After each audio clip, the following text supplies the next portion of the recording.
I call this leadership studies. You know, Herbalife's been on this quest right from the very beginning to find leadership.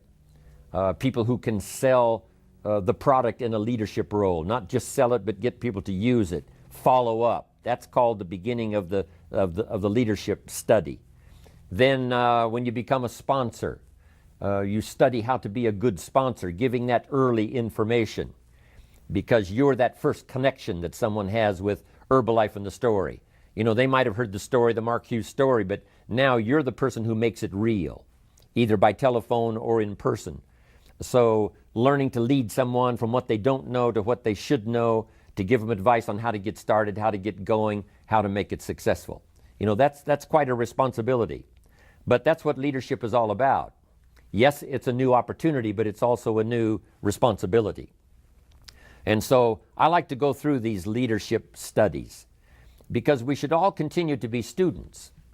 Many of you have already become leaders, but here's the key, and that is to be a student leader. Always studying ways to make your leadership more effective, your communication more dynamic, your understanding more expansive, your compassion a little deeper, your willingness to listen, you know, a little better, comprehending and turning it into something valuable that you can give back, that mechanism now starts to work better and better, working better as each year passes. A student leader. And leaders, of course, are not the only ones that need to be students. I wrote down here, the president needs to be a student. Mark Hughes has to continue to be a student. He was a founder of the company, but he's the student founder. He's the president now, but he's the student president. Continually looking for ways, whether it's style or content or product or presentation or understanding or a longer reach now than he had a few years ago. Mark is always looking for ways to be a more powerful leader of the company. Chairman of the board, what an incredible responsibility. You know, in the early years when he first got the title, that's one thing. But now, in a more mature way, he looks at this position of chairman of the board as a very incredible, responsible position. So he has to study ways now. Herbalife being traded, you know, on the open stock exchange. All of those responsibilities he didn't have when the company first got started. But he kept being a student at every position. And of course, at his level, you can imagine what the demands are to keep studying the craft, to make sure you keep up with the latest, not only in the technology of developing products, but in refining the marketing, in doing business in such a variety of countries. So the responsibility of leadership, you know, goes all the way from the top to the bottom. And wherever you find yourself today, myself in my position here, my position as a father, you've got to be a student father. If you're a mother, congratulations. I advise you to continue being a student mother. How could you be more effective as a mother this year versus last year? What new stories could you gather that would be valuable when you have a chance to talk to your children about some specific challenges or problems? That's called continually to being a student parent. So a student distributor, a student president's team member, a student global expansion team member. Now that you've gotten that new position on the tabulator team, study ways now to make that position so effective and so powerful and so to have such a unique reach that it won't take you long to get to millionaire team. And then you study that position, not just from the opportunity to earn the extra money. You know, we say millionaire team, you know, 2%, now 4%. And then to be worth the 4% in terms of your ability to communicate, your ability to lead, your ability to help people to grow. And then, of course, president's team, 6% extra. Being worth the 6% is more valuable than the 6%. But you must say, now that I've finally reached this position, president's team, I must now really intensify my studies, how to make this position valuable for myself, for the continuity of my family and my financial future, but also so that I build the right reputation for my organization. And now as president's team, I'm sure, you know, reaching out to help other lines of organization, not just your own, helping the company to grow as well as your organization to grow. Then the big responsibility of Chairman's Club, studying, not just arriving at that position, not just getting the new pin, but saying, how can I be worth the honor and the extra pay, and how can I make my part of the Chairman's Club unique for my contribution? That continually requires study on your part.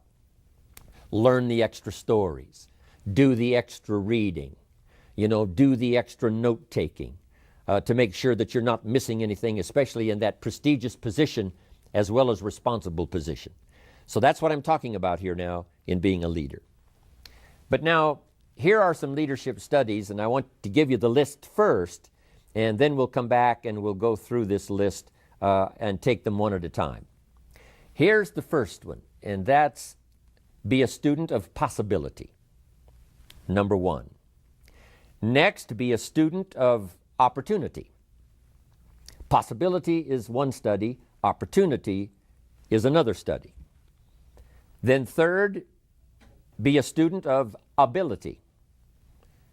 There's the company ability, there's the organizational ability, but I'm going to talk more personally here about your personal ability. Learning to recognize other people who have ability that no one else has encouraged, and now you have the opportunity to do so. Also recognizing your own personal ability. So we'll make that a part of our list. Here's the next one that's vitally important, and that's the study of inevitability. Some things at certain times become inevitable, and we'll go through that. And the last one is rationality. How to be a speed thinker. How to grasp problems and take them apart and put them back together in rapid fashion. How to ponder something and then make sure that it fits you, it fits your philosophy, it fits what you want to accomplish. Rationality, very important subject to study. So that's the list. Possibility, opportunity, ability, inevitability, and rationality. Now let's start with possibility. I heard a sermon just a few weeks ago. Young Schuler, Dr. Schuler of the Crystal Cathedral, it was his son who was filling in for him and preaching a sermon. And of course I have lectured there for a long time, starting about 27, 28 years ago, and I'm always interested, especially when young Schuler is going to be on. He's remarkable. And here was the notes from his sermon. Now, I'm going to abbreviate it, but I think you're going to get the points that I'm going to cover here. I thought it was one of the classic sermons I've ever heard. And it had 3 major points. Not 30, just 3. But they were so classic, and here they were for your notes. Number 1, if you think it's impossible, it isn't. That was his first point. Point number 2, if you think you know everything, you don't. Number 2. Here was number 3. If you think you're alone, you're not. I thought those are some classic points. If you think it's impossible, it isn't. If you think you know everything, you don't. If you think you're alone, you're not. Now, under the title, If You Think It's Impossible, It Isn't, he told a unique story. It's the story of Rich DeVos, founder of Amway. Rich DeVos needed a heart transplant. Critical. Young Schuler said, my father went to offer a prayer for Rich DeVos. And when he got there, he said, Rich, a little difficult to pray this prayer because for you to get a new heart, somebody has to die. And he said, well, I guess we'll just pray the good Lord's will be done. Now fast forward. Rich DeVos gets his heart transplant. That's one part of the story. But here's the rest of the story that's remarkable. Later, and not too long ago, Rich DeVos has the opportunity to have dinner with the lady who gave him her heart. You say, that's impossible. When I heard this, that's exactly what I said. The congregation that listened to the sermon, this is exactly what they all said. Impossible. You couldn't possibly have dinner with the person who gave you their heart. Here's what happened. There was a lady who needed, I believe it was a liver transplant. And many times it's best if the liver and the heart go together in a transplant. So someone who dies has donated their organs. This lady gets the liver and the heart as a single transplant, and now her heart is left over. And her heart goes to Rich DeVos. And that's how it was possible for Rich DeVos to have dinner with the lady who gave him her heart. Fantastic story. 20 years ago, couldn't have happened. Now, it's impossible. We say it's impossible, but it isn't. No telling what technology will do in the years to come. No telling what your faith can produce. No telling what can be done. That was a great point. If you think it's impossible, it isn't. Then the next point was classic. If you think you know everything, you don't. How often we've learned this, right? From the time we were just young until probably the present time, to where there were times along the way when we thought we knew it all. You know, we thought we knew everything. We thought we had it down. We thought we had it made. You know, we thought we had this one locked. And sure enough, we were surprised later that we didn't know everything. We thought we had the answer to this problem. We thought we had all the answer. But as it turned out, sure enough, we didn't have all the answers. Always surprised, thinking we know everything, thinking we've got it. Then sure enough, something comes along to prove us wrong. But that's how we grow. And you know, our own ego at times wants to believe that we do have the answers, that we've arrived. And then a touch of humility has to come to prove to us that we really don't know everything. We think we know everything about our business, but I'm telling you, we have a lot to learn. No telling what we can do if we keep this learning process. So that was a valid point. If you think you know everything, you don't. But this next one was good. If you think you're alone, you're not. Interesting. The Pledge of Allegiance in America says one nation under God. As a country, we really believe that. That in America, you know, we are not alone. And sometimes all alone, meaning by yourself, doesn't mean that you are alone. Somebody's prayer reaches you.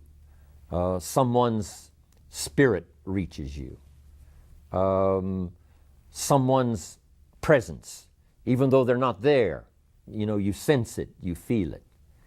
The telephone rings and you pick it up, and something told you that this was going to be a call from someone that you've wanted to hear from. That unseen magic that I talked about in my San Francisco presentation. It's always there. So we do believe when you think you're alone, you're not. Sometimes when I finish a rally or the extravaganza or some other presentation, here's what I say to everyone in my audience. I promise you when I leave here tomorrow, I will not leave you behind. I will take you with me in my thoughts and in my heart. And everyone senses that sure enough, I won't leave him behind. When I get together with my grandkids and my children, I will relate to them this experience. So the presence of this experience, the dynamics of this experience, the place we're meeting in, all of this, you know, I will take all of this with me, and especially the spirit, the collective spirit of everybody that was here that made it so unusual. I take that with me. I not only take it with me, jumping on the airplane to fly back to America, I take it with me wherever I go, and every time I share the story, someone is impressed, someone is affected, because I didn't leave my audience behind. Then often I ask, How many of you have my name in your notebook, in your journal? Everybody raises their hands. Then I say, after we leave here and the lights are out and the place is dark, I go with you. My name is in your journal. But not just my name and not just my notes, hopefully, but my spirit, my good wishes, my prayer for you. I want my presence to follow you so that when you relate to someone else the notes you've taken from one of my presentations, not only will the notes be there, but the spirit will be there. So I thought this was an excellent point that young Schuler had. If you think you're alone, you're not. So first is the study of possibility. How many times did how many people say over the last 20 years about Mark's project of taking this incredible nutritional story around the world? How many of them said, impossible? I'm telling you, the list would be staggeringly long, especially in the beginning. The list was this long that said impossible. In fact, some that were invited to join declined because they thought it was impossible. How could a young kid, 23 years old, only went to the 9th grade in school, never graduated high school, no college, no university, no formal training to run a company? How could he have the audacity to say, I've got a product, we're going to take it around the world? They said impossible. They didn't join. They missed out on the possibility. So be a student of possibility. You never know in whose hands is the idea. You never know in whose head and whose heart is the idea. If it's in the right person's heart, the most incredible things can happen. We're a witness of that over the last 20 years. Now here was the next one. Possibility is one study. Let me finish now the rest of these. Next is to be a student of opportunity. Opportunity means springtime, to be able to recognize this is a good time.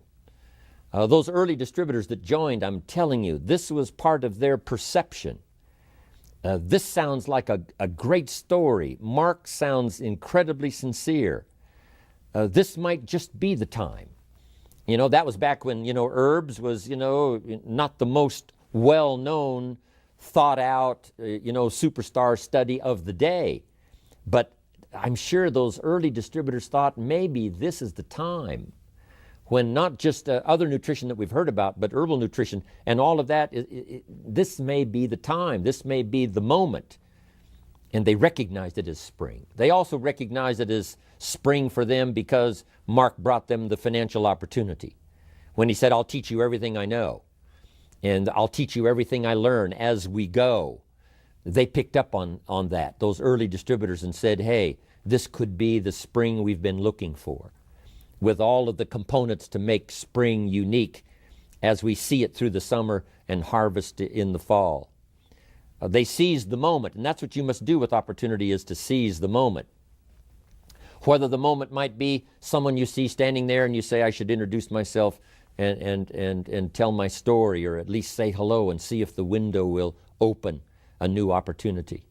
I had that chance just not long ago. The gardener who takes care of some of my my landscaping. I hadn't talked to him before, and I thought this is a good opportunity.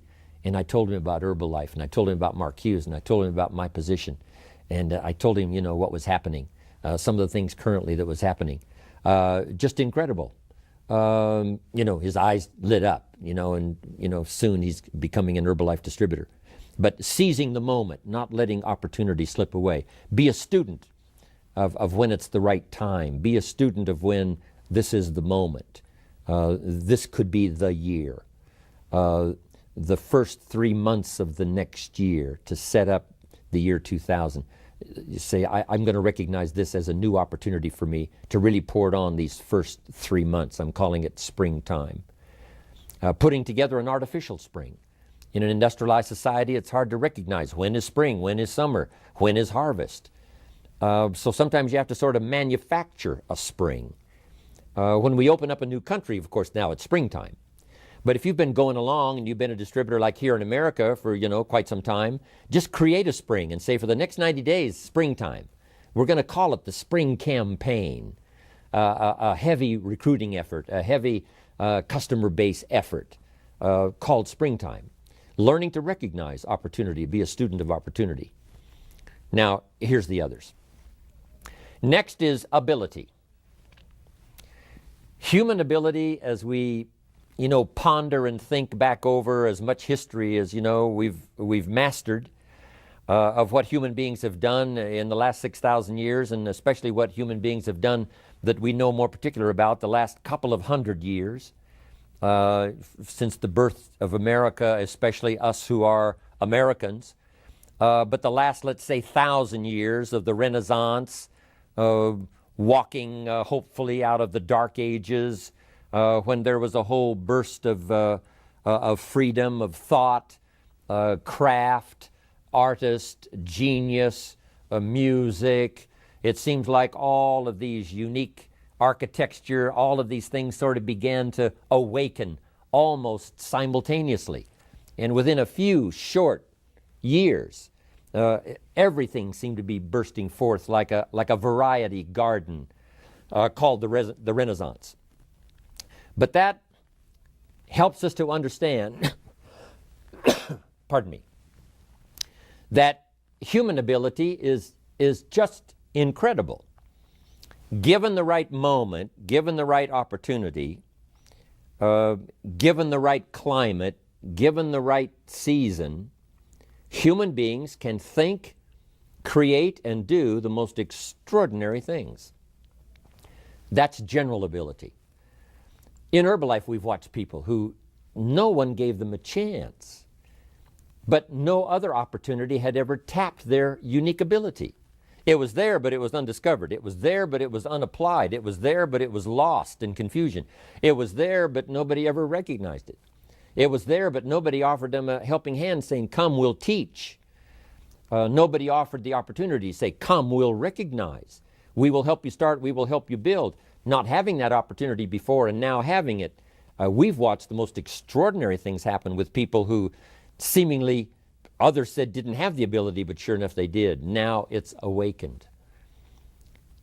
There's a unique story talking about incredible ability of a university student who was being given an incredible award. He was in mathematics, and this was an incredible award of mathematics, and the ceremony was extra special. And here's why.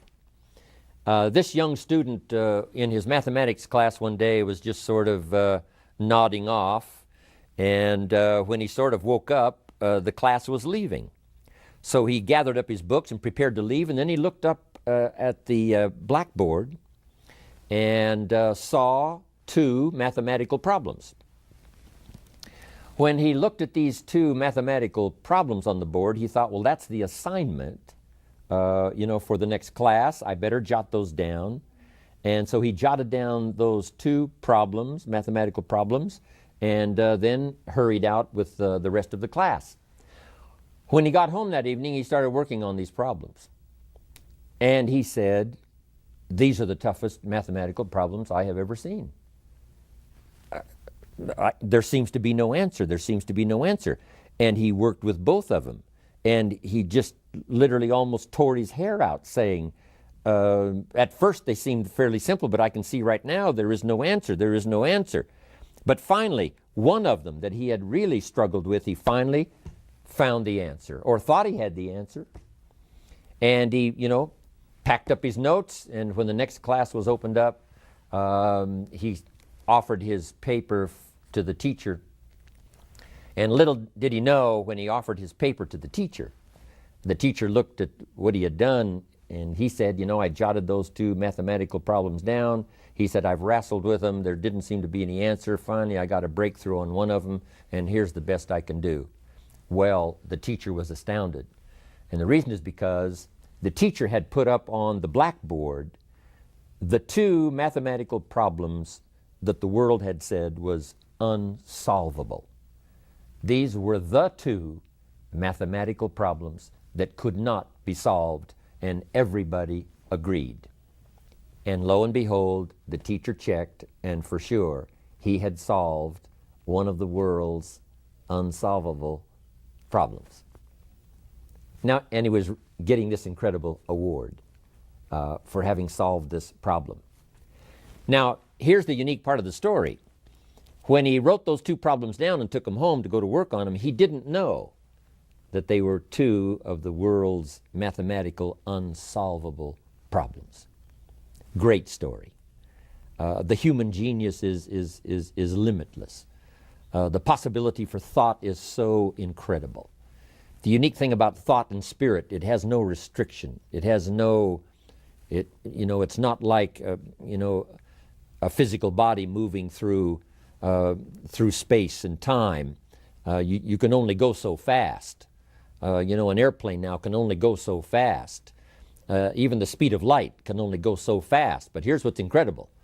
Thought and spirit, travels faster than the speed of light and has components that, nothing else can match. The law says that, two bodies cannot occupy the same space at the same time. It's impossible. It's either one or the other. But what's amazing is when you share, you receive. Instantaneously giving out and getting back, it's so extraordinary. These are the possibilities of the human brain, the ability to think and to ponder and to wonder and to figure things out. Now here's what I want you to discover in this study, and that is your own ability. Part of it you discover as you go. That's what happened to Mark. When he first got into sales, in the clothing store. He found out he could, represent a product and he could do pretty good. And that was a discovery for him.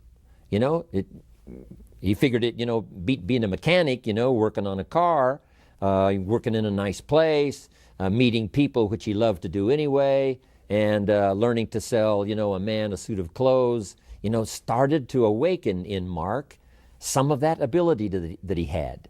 And if he hadn't have gotten that job, who knows? He might have gotten off into something else and that wouldn't have really started to tap his unique abilities.